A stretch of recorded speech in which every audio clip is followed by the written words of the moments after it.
L-4 filgħaxija fil-Parlament is-Segretarju Parlamentari responsabbli mis-Servizzi Finanzjarji Silvio Xkembri poġġa fuq il-mejda tal-Kamra rapport annwali tal-Awtorità Maltija s-Servizzi Finanzjarji l-MFSA u rendikonti finanzjarji għas-sena finanzjarja sa tmiem l-2018. F'dan ir-rapport ħareġ li Malta irnexxielha tikkonsolida u tkabbar l-industrija tas-servizzi finanzjarji b'mod sinifikanti u notevoli. Fi stqarrija s-Segretarju Parlamentari qal li punt interessanti li ħareġ mir-rapport kien iż-żieda ta' 1000 impjieg ġdid li nħolqu sa tmiem is-sena li għaddiet. F'dawn l-aħħar xhur kien hemm diversi ristrutturar nistgħu ngħidu hekk fl-MFSA.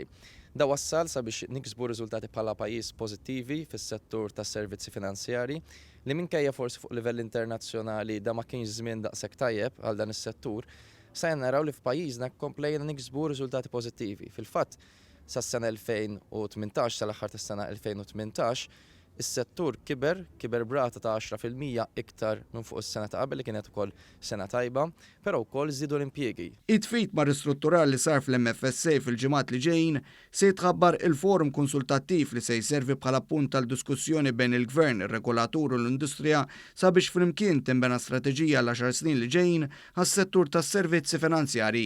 Is-Segretarju Parlamentari qal dan fi sfond taż-żieda tar-reġistrar tal-kumpaniji li issa laħaq in-numru ta' ftit aktar minn 100 kumpanija fil-ġimgħa. Stajn naraw żieda ta' kważi 40% mis-sena 2013 sal-lum f'perjod ta' 6 snin fejn hemmhekk qed naraw illum ilħaqna madwar kif qed tgħid inti madwar 105 kumpaniji ġodda fil-ġimgħa.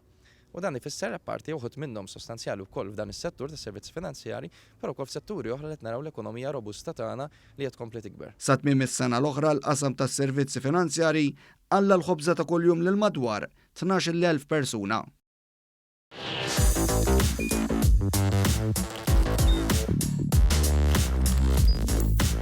Idħol fuq one.com.mt u hemmhekk tista' tara l-programmi kollha li jxandru fuq One permezz ta' One Play.